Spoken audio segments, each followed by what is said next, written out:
Hoje a gente mergulha aqui nas fontes sobre Alfred Nobel. Uma figura, nossa, cheia de contrastes, né? Totalmente. Um paradoxo mesmo. De um lado, o inventor da dinamite, essa força que, bom, tanto constrói quanto destrói, e do outro, o criador de um prêmio que é quase sinônimo de paz, de avanço para a humanidade. Exato. Alfred Nobel, sueco, né? Engenheiro, químico, inventor. Nasceu em 1833. E o material que a gente viu cobre bem a vida dele, a ciência por trás da invenção mais famosa, a dinamite, claro, que veio da nitroglicerina. E também a origem meio surpreendente do prêmio Nobel, que tem a ver com um erro de jornal, né? Sim, um obituário errado. Nossa missão aqui é então explorar essa trajetória. Desde a educação dele, super cosmopolita, falava várias línguas, até esse trabalho com a nitroglicerina, que era, assim, muito volátil. E como esse incidente do obituário acabou moldando o legado que ele deixou. Isso. Vamos começar pela nitroglicerina, então. Ela é central na história. Descoberta lá em 1847 por um italiano, Ascanio Sobrero. E era algo impressionante, né? As fontes dizem que era um líquido oleoso, mas com um poder 1000 vezes maior que a pólvora negra comum. 1000 vezes. Só que tinha um problema enorme. A instabilidade... Era tremenda.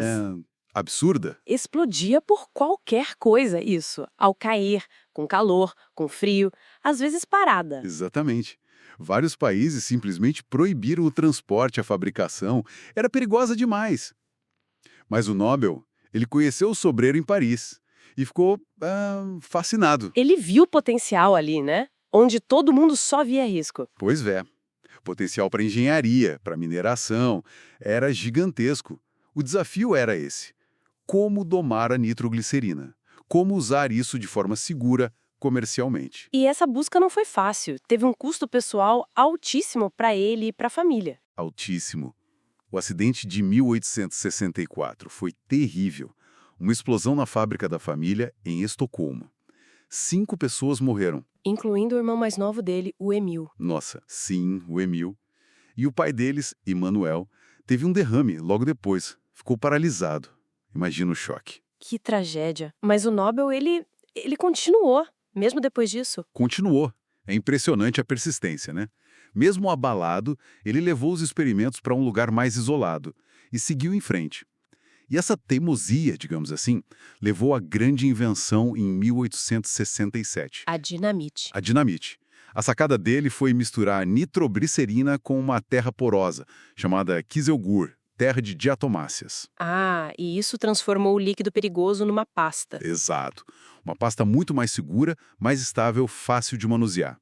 Ele patenteou e, bom, a dinamite mudou o mundo da construção, da mineração, foi usada globalmente. Mas ele não parou na dinamite, né? As fontes falam de outras invenções. Não parou. Ele desenvolveu depois a gelignite, que era ainda mais potente, mas também estável, e a balistita. Balistita. Essa era uma pólvora sem fumaça, certo? Usada mais para fins militares. Isso, como propelente.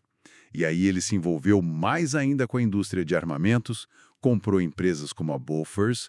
O império industrial dele cresceu muito, muito baseado nesses explosivos. E é essa ligação com armas que leva àquele ponto de virada que a gente comentou, o do obituário. Justamente. Em 1888, o irmão dele, Ludwig, morreu.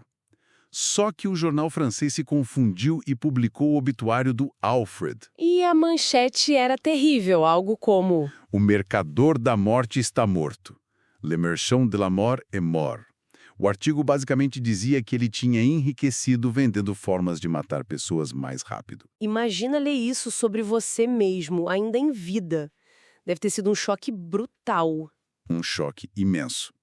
As fontes indicam que ele ficou horrorizado com a imagem que ele deixaria. Não o inventor que ajudou a construir túneis e canais, mas o cara que lucrou com a destruição. E foi aí que ele decidiu mudar o próprio legado. Foi aí. Essa experiência o marcou profundamente. Em 1895, um pouco antes de morrer, ele fez o famoso testamento. Deixou 94% da fortuna imensa dele. Fortuna essa vinda da dinamite, das fábricas de armas e também, né, dos investimentos no petróleo lá em Baku com os irmãos. Exato, da Nobel. Ele destinou quase tudo para criar os prêmios Nobel. É fascinante pensar nisso. A riqueza gerada por explosivos sendo usada para celebrar a paz, a ciência, a literatura. As 5 áreas originais: física, química, medicina ou fisiologia, literatura e paz, para aqueles que trouxessem o maior benefício para a humanidade, sem olhar nacionalidade, medalha, diploma, dinheiro. Isso. O de economia, vale dizer, veio bem depois, né? Só em 1968, criado pelo Banco Central da Suécia. Não estava no testamento original. Mas a nitroglicerina, ela ainda tinha uma última surpresa aguardada, uma reviravolta final. Uma reviravolta médica, né? Quem diria? A mesmíssima nitroglicerina se mostrou um remédio importante, Como assim? como vasodilatador. É usada até hoje, principalmente para tratar angina pectoris, aquela dor no peito por problema cardíaco. A mesma substância explosiva ajuda o coração?